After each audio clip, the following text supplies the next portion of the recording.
that for me as well? Yeah, sure. It's kind of helps, fantastic. Thank you. Pleasure to be here. It's also not that often that I get to be the youngest in the room, so thank you for that very much.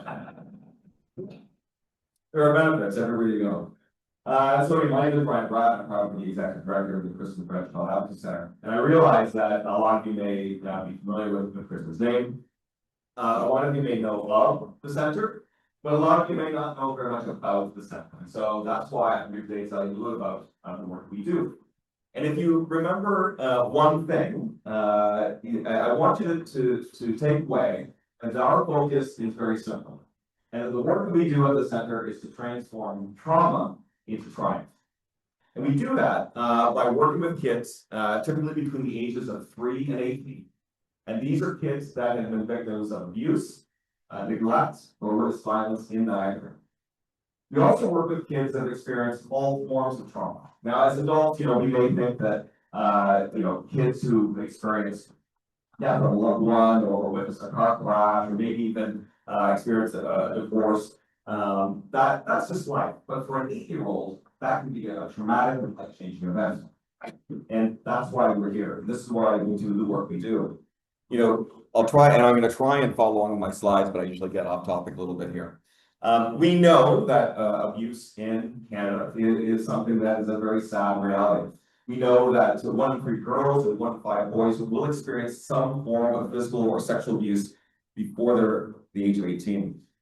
And that 4 in 10 children and youth have been abused by someone they know, typically a family member. Now, our work at the center is based on a simple premise, in that everything we do is based around the idea that we want to give back to kids what was taken away from them. So what that means is that we build their self-esteem, we build their self-confidence, we try and reestablish trust, we position our staff as positive adult role models in their lives. And these things collectively can lead to a sense of resilience, not only helping the children immediately in terms of their healing journey, but we believe it gives them the necessary building blocks to be happy, healthy adults later in life. Now, at the center, we offer a number of programs. And one program that really got our started, if I mentioned off the start, that we opened in 2008. And the response and the reason why we were opening is because Niagara Regional Police, Frank Marcus, knew there was a better way to conduct police investigations. Now, in those days, what would often happen is that if police had to investigate a situation where, again, whether it was abuse, neglect, or violence, where they had to interview children, sometimes that was done, wherever it was convenient. So that may have happened at school, maybe that happened at their home, or maybe it happened at the police station, which in those days wasn't the most friendly and welcoming place. A lot of detectives I've talked to would, even joke that in those days it almost felt like an interrogation as opposed to an interview. And so you can imagine the trauma that kids would have to go through, going to a frightening place like the police station to talk about something that they didn't even want to talk about. And so as Frank said, that they had learned about this model. They had learned about these advocacy centers in the United States. This model that brought together under one roof, police, child protection, in our case, family services, the Crown, therapy services, sometimes the medical community, and an advocate that would work specifically with the family and with the kids. Without these models, oftentimes parents would be forced to find their own way, navigating a system on their own, which is often intimidating and frightening and very unusual for both the kids and the families. But investigations is largely where we got our start. The other interesting thing too that happens is that oftentimes when police were finished their investigation, they turned the case over to family and children services, in which case everything happened all over again. So again, you get the kids who are having to tell their story again and again and again, oftentimes re-traumatizing them. In this model, kids tell their story once. When you come into our center, what you do is you enter into a space that doesn't feel like an institution, but feels like home. You actually walk into what feels like a living room, fireplace, furniture, usually someone to greet you. And then once we get folks settled, both police and FAS, child protection, do their investigations jointly. We have 2 interview rooms, we have an observation room. And I was just telling Frank earlier that This past year, we conducted over 309 investigations in 2025. Now, that averages about an investigation per day. Police can have access to the building 24/7. Sometimes, they are conducted in evenings or weekends, but most of the time during the daytime. There's no way to predict them. We could go some days with no investigations, followed by a day with multiple investigations. But the one thing that we focus on from that perspective is making sure that both the families and the kids are comfortable. Now, what I just described is very child focused. Again, our goal is to make sure that kids are supported. And when you talk about a home life environment on a quiet tree-lined street compared to maybe an intimidating, police station, it's obvious that there's a lot of focus and attention and benefits for kids. But one of the things we learned early on is that it's not just benefiting the kids, it benefits the whole system. Because you see, when kids are less intimidated, when they're less anxious, when they're not nervous or when they don't feel threatened, they talk more. They give more detail. They give what amounts to be better evidence. And so police learned early on the strength of this model is not just for the kids, but it leads to better outcomes overall, because better quality of evidence that gets then handed to the Crown can lead to greater conviction rates. More about that in a few minutes as well. With our programs, again, investigations is where we got our start. That is the kind of the core of what we do, but it's usually just the beginning of our services. As soon as those kids complete the investigation, we then work with the families, work with the kids to provide them what we're really proud of is no cost and without a wait list, one-to-one play therapy and counseling. It's important that we take these cases as priority cases to make sure the kids have the support they need when they need it specifically right away.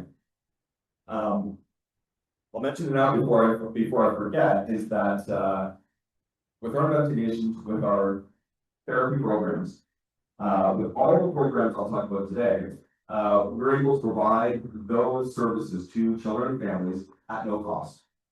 That's very important to remove all the barriers, but at the same time, we do not receive any core government funding, and that everything that we're able to do is based on the support of donors or of sponsors, companies, businesses, and again, local individuals that are committed to our mission and help us make sure that no children are turned away. We're very proud of our trauma therapy and counseling program. We currently have one full-time therapist that works, our lead therapist who works out of the building, and she is supported by currently 3 part-time therapists, as well as 3 contract therapists. And typically we provide everything from more traditional kind of what they call talk therapy, but we also have folks on staff that are certified. We have one of 3 certified play therapists in Niagara that works out of our center. We're proud of the fact that we have one of Niagara's only dedicated play therapy spaces that allows us to do therapy and support for kids as young as 3 years old. We have other therapists that specialize in, I didn't know there was such a thing, but sand play. We have specialists that support music therapy and a few other disciplines as well to make sure that we have a really well-rounded approach and things like that that can really support kids in their variety of interests. But the counseling and therapy is something that's very important to us. Last year, in 2025, we offered over, it was, I'm not sure the right number, but it was well in excess of 1,000 individual appointments or sessions at the center last year. Again, which is something we're very, very proud of. I mentioned earlier that we were very proud of the fact that, and what makes us unique as well, is that we're able to provide therapy without a wait list. And this is something really, really unique, because a lot of times when you hear, you know that wait times for therapy, one-to-one counseling services for anybody, especially kids, can be months. The demand far exceeds what's available. But we have a very unique system. And how this works is that we offer a variety of what we call social support programs and our day camp programs. Now, social support programs are things like you see probably at a YMCA or a Boys and Girls Club. They, from the outside, they look like fun programs. They look like recreational programs. And these programs can range everything from, music therapy programs, we've got art therapy programs, we have yoga programs for kids. We have a whole variety, and we just actually launched a new girls only leadership program as well, that's really taking off, really popular. But these programs are always supported by one of our staff that is an expert in working with kids or has expert training in terms of trauma support. We typically have, for example, an art program. We would have like a local artist, someone who's a subject matter expert that is able to do activities with the kids that wouldn't necessarily normally do in school. And those same group programs are also supported by one of our therapists that is there to make sure that if there are any challenges or if the kids have any struggles during a program that they may need some extra support, our therapist is there to guide them.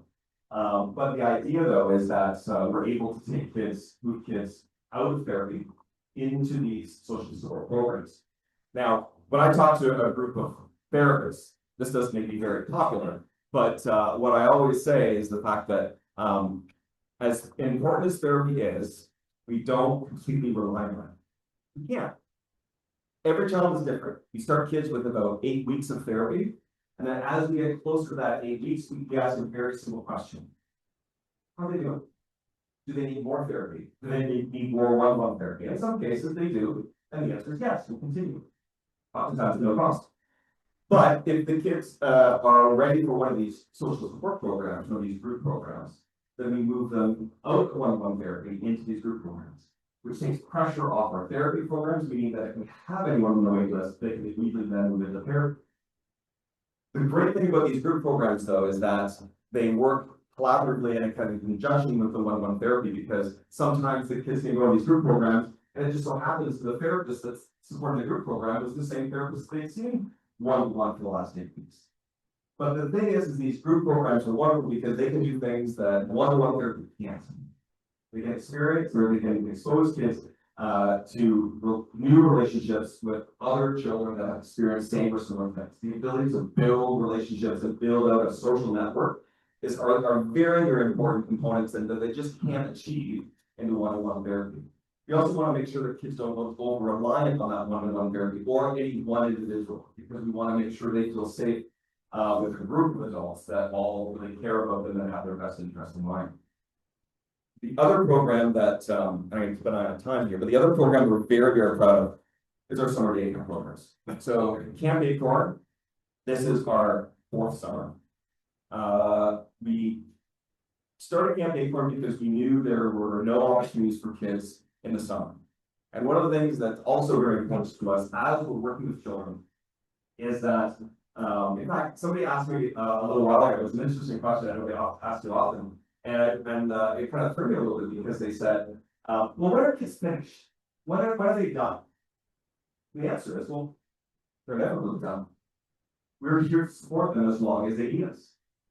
And so what we try to do is make sure that we have programs and services not only for our variety of age groups, but we have programs and services all year round. So camp fits that need in the sense that we get a lot of kids that we may meet for the first time coming into therapy. We may meet kids that maybe skip therapy and just get right into one of our group programs. And then sometimes they find their way to summer camps. But the point is that 12 months a year, all year round, there's always something for kids to do. And so we see a lot of these 300 plus kids that come for investigations. We see them year over year.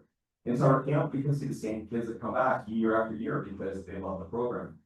We build it as Niagara's first and only trauma-informed day camp, which sets us aside. But it's really a fancy way of saying that we put a lot of extra supports in camp to make sure that kids that may struggle in a kind of traditional camp setting can still be successful in our summer camps. Now, what that really means too is that for a long time, and again, I'm going to watch my time here, but I'm passionate about our day camps, is that I would take camps for most of my career, the Y, Boys and Girls Club, other organizations.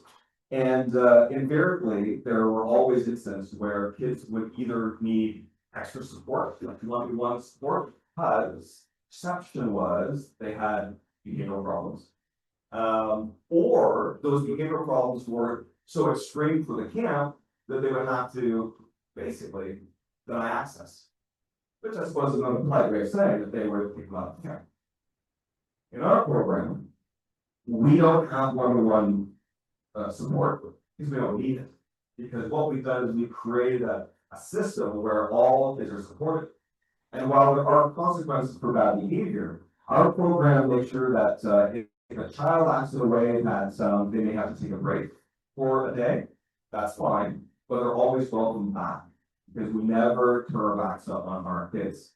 So we're very proud of the fact that we've been able to really support the broader Niagara community, but especially kids that just aren't successful in other camp programs. We've grown Camp Catharines to the point where last summer, I think we had a little over 600 camper weeks. This summer, we're targeting a little over 800 camper weeks.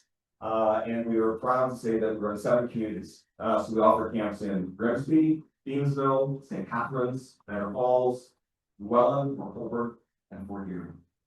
Most of these camps, all those camper weeks are typically supported by fundraising. They're supported by some of our partners, including both school boards, family and children's services, a number of other agencies, and that most of the kids are able to experience those programs at no cost to them or their families. So they were very, very proud of them. Now, another program that is new for us is our Child Victim Witness program. Now, this program, we just started within the last 7 or 8 months. It is a program that's funded by the Ministry of Attorney General, and it is really crucial for us because how this works is that of those 300 kids that we'll see through investigation, about a third of them will result in charges whereby people will go to court, and the kids may have to testify or will likely have to testify in court. And so this program, we have 3 full-time staff. Each has a fairly large caseload. I'll mention numbers right now before I forget. Since starting again a little over 7 or 8 months ago, let me see. I think we've had about 130 open cases. We've closed 15. Our target was a little over 120 for the full year, so we will exceed our targets. And these programs, though, mean that sometimes here's a few other interesting things that I learned, is that once the investigation is over, and it turns out that there's no evidence to press charges, that this is proceeding to trial, this is proceeding to court, sometimes it could be as long as a year to 1.5 years between the investigation and the court case. Now, that's actually not a bad thing for us because that means that we have that much time to work with those kids. We have that much time to put kids in therapy, after school programs, summer camps. It gives us that much time to really make sure that we're working with the families. So in a practical sense, it means that we make them familiar with the court, familiar with the court setting, trying to manage kind of what their expectations are. We can help with victim impact statements. But one thing that I'm really proud of is the fact that we can make sure that we are building those kids' confidence, that we're really preparing them for even an adult could be one of the most intimidating things of their lives. So imagine this. Here's another thing I learned. Imagine that, you're 8 years old, and in a year, you have a court date. And what that means is that you are going to go into an unfamiliar, potentially intimidating space, filled with a room of strangers, all adults. And they're going to ask you to tell a story about maybe one of the most embarrassing or painful things that ever happened to you. That's hard enough. And then on top of that, another adult that you don't know, the defense, is going to question whether or not you're telling the truth. And that's putting it lightly. Because a lot of defense attorneys will use the exact same tactics they use on adults for kids. This is where we come in. We do a few things. So one is we prepare the family, we prepare the kids for that scenario. Again, we work with kids to make sure, we increase their self-esteem, their self-confidence, their trust.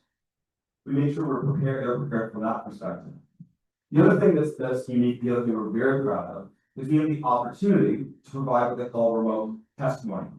So we have 2 sessions set up, soon to be a third, where in a very kind of focused, child-friendly environment, kids can basically give their testimony to the court in a space outside of the court. Again, a space that we control, that's friendly, welcoming, that helps the kids feel a little bit better about that experience. And that is so critical and so important that a lot of what I've talked about today is, again, very much child-focused. That's where our passion is. But for anybody who is interested in being tough on crime, it is these programs that really make the difference. Because a child that is confident to the point where they won't hesitate in telling their story with confidence and conviction in front of a jury will invariably lead to greater rates of conviction. Far too often, even adults, as their adult victims, as they're nearing their court dates, will simply say, "Can't do it, not going to testify."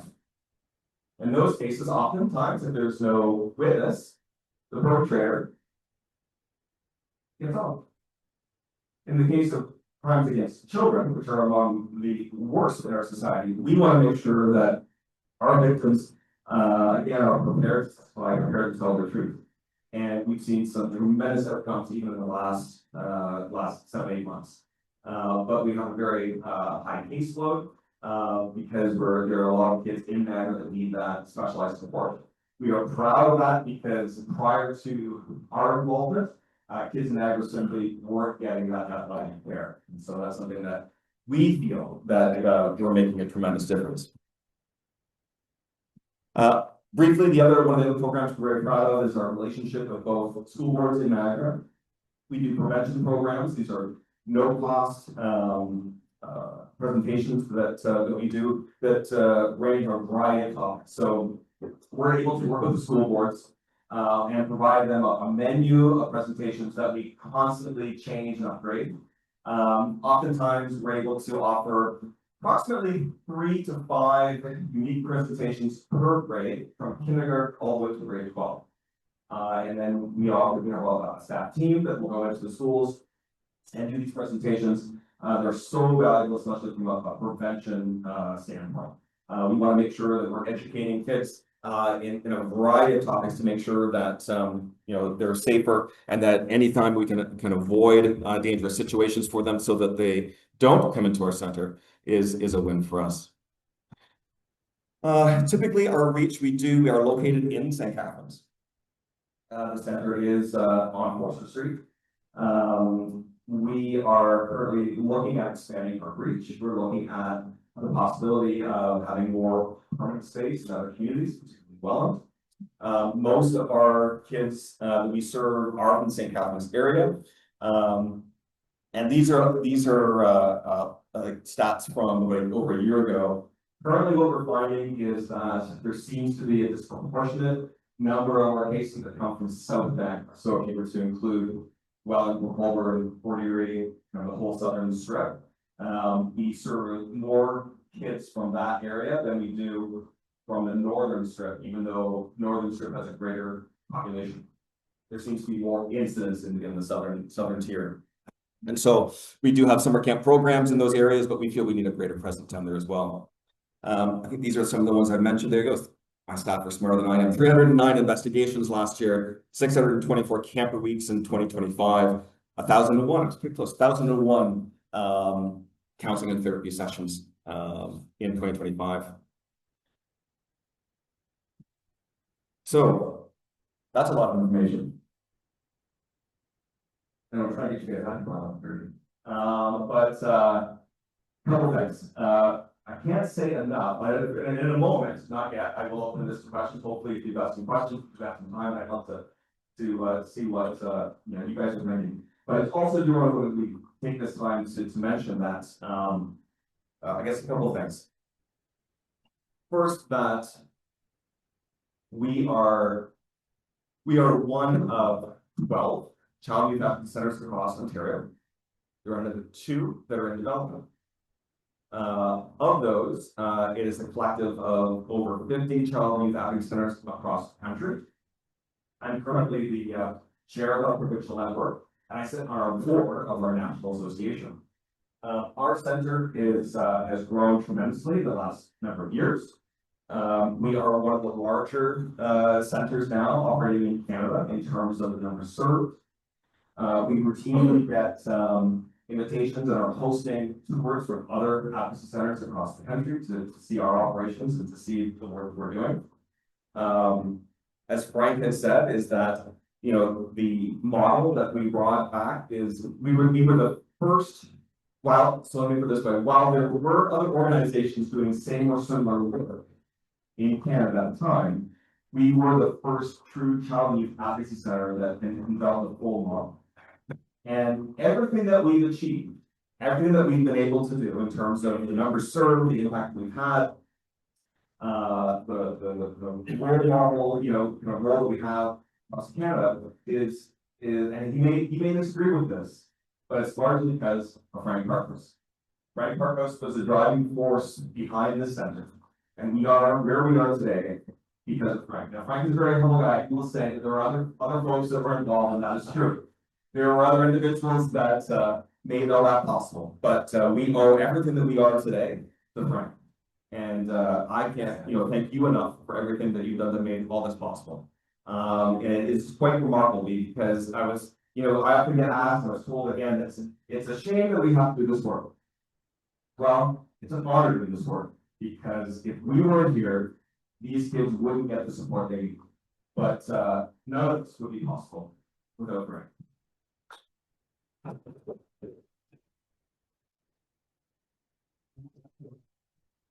I must say though, this couldn't have happened without the community's support. Absolutely. We've been so fortunate to get so much support from the community.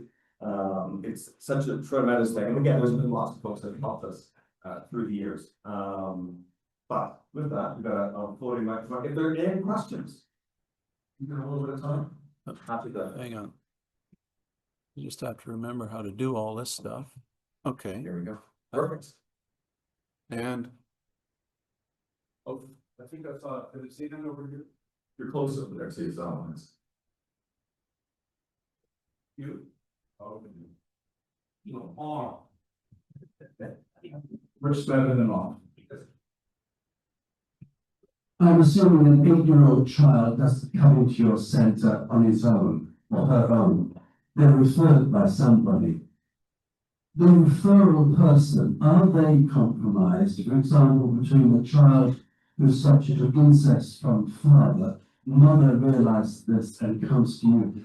That person is put in a very difficult situation. So how are you looking sometimes at a referral person as opposed to the child his or herself? So typically the process would be is that so if there is any instance of, so in this case, if there's incident of abuse, that's first reported to Family and Children Service. So Family and Children Services would immediately get the essentially the call. They would immediately collaborate with police. They would perform an initial investigation, and then what happens is that from that, if they feel there's enough evidence to warrant further investigation or formal investigation, is at that time that the family would be invited to come to the center for a formal investigation, right? And so what that means, though, and it's very important to us, is that there are never any accused ever at the center. The center is a secure facility and is for victims only. So kids won't come obviously on their own. They'll come with a safe parent guardian. So what we see practically is sometimes that's, you know, if it's a case of incest or abuse within the home, then it could be the grandparents, any caregivers that Family and Children Services is deemed to be safe for the kids, and they are the ones that would be bringing the kids forward. If we get typically, rarely, but from time to time, if we get questions where people are reaching out to us as a first step, we always refer back to Family and Children Services because that's part of the formal protocol. So they would do the investigation, they immediately work with police, and then they are coming to the center at their invitation. Right. Of course. It's back. Mark all the way over there. Right beside you. Your exercise. Thank you. First of all, I had the privilege of serving on the board of directors for the mental health for the state of Florida for about 10 years. And after listening to what you're presenting here, this looks to be a very interesting program because it narrows it down more to personnel areas. Much easier probably for you to communicate with them. Whereas what I saw was a much different situation in the seven.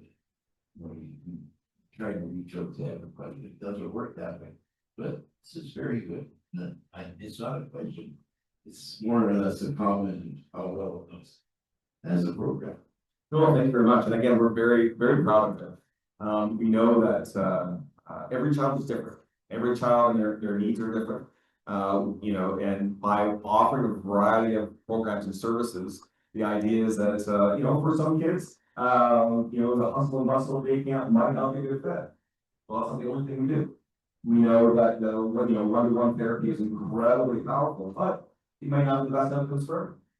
So the idea is that, the other thing I may have mentioned is that sometimes when I explain the certain programs that, you know, you start with therapy, you talk about after school programs, you talk about camp, but that's in a very linear way, which is not the way a lot of kids experience, and that's okay. It's important that so kids can stop and start at any time.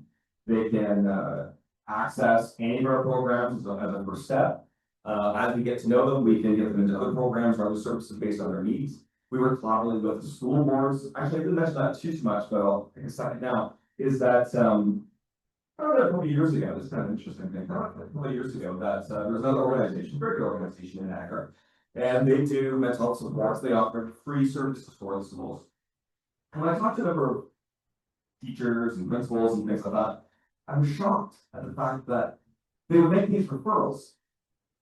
Wouldn't know what happened. We're gonna get you some help. We're gonna, you know, here's a number to call. Good luck, right? I can't believe that's actually happening. And so I sat down with the schools and I said, how about this? And to me, this is not revolution. This sounds very common sense. And I said, how about this? How about when you do a referral, we'll lose that no cost. When you do a referral of a child that you feel is either needs extra support beyond the school can provide. Schools, by the way, have amazing social workers in schools now, something that didn't happen when I was a child, but they do an amazing work. But there are limitations in terms of their expertise, rather. And so if they make referrals to us, we do that at no cost. But then what happens though, is we work with the school, we work with the families. All you need to do is, you know, sign some waivers and sign some release and make sure that we can share information. Which means that while we can't talk about the specific, you know, the topics discussed in therapy, we can certainly give advice, we can certainly give guidance, and we can certainly talk about how we can make that child experience successful in the classroom. So it's a two-way street in the sense that we get the referral, and then, you know, within, usually by about the third or fourth week, we are directly communicating with social workers, the home teachers, or the principals, or whoever the school would prefer as a point person, so that they know therapy's happened, what the outcome is, and most importantly, what are the strategies to make sure those kids are successful. And so when I pitch this as a very matter of fact, common sense thing, the schools love it because they've never been approached that way before, they've never heard of that before. These are some of the things we're doing to make sure that we're not only are we making sure that the kids are supported, but we really rely on and really get a tremendous support from our partners, from school boards, family services, victim services, Niagara, police, and a whole variety of other ones. But it's great to be able to do this work. Sure, so you talk about 30 wrong.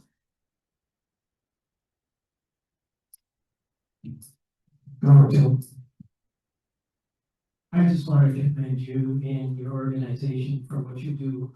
I have professionally been associated with similar type of work in the school board in Hamilton. So congratulations for what you do, and thank you. The other question I have is, do you have literature available that we can make contact with you? Yeah, absolutely. So what I'm gonna do is I'll leave at the back. I've got a few of my cards and then I've got just a little bit of information about who we are and what we do. And again, we'll leave this right at the back, so you can grab some on the way out. Again, we're always looking for support in all kinds of ways. We rely on volunteers to help support in a lot of our programs, our events. And again, we're always looking for those that are able to financially support our work as well. As I said before, is that we rely on donors, we rely on the community to make sure that we're able to provide the variety of services we can, and again, making sure we can do that in families that need the most, meaning that most, if not all, are available at no cost. Thank you. I do commend you for what you're doing. Okay. Good. I'll move over here. You as well. I'd like to walk away. I know. No, in connection with what Tim said, I commend you tremendously. It's gonna be a very hard job. How closely do you work with the school guidance systems? Most of our contact would be with not too much with guidance, although guidance sometimes will help consult on our personal engagements in terms of topics. So that a lot of our work directly with students would come through other social worker programs, or sometimes even principals or homeroom teachers. But we do a little more work with guidance counselors because, again, guidance is aware of any larger issues in the school. Sometimes, we'll get called in to talk about specific topics or things like that. Essentially, so we do a little bit of work with guidance. So can the kids initiate that kind of discussion with you? Yeah, so in terms of we see more in high school students. Yeah. High school students have lots of questions. There are lots of things that are not necessarily covered in the regular curriculum or what the homeroom teachers are prepared to kind of talk about. We usually end up going in for a presentation, and then our presenters get a lot of questions even after the fact. Okay. That may get us to come back in again to talk about more or even different topics. But we try to work very closely with the schools on that. Right, So right. yeah. Okay.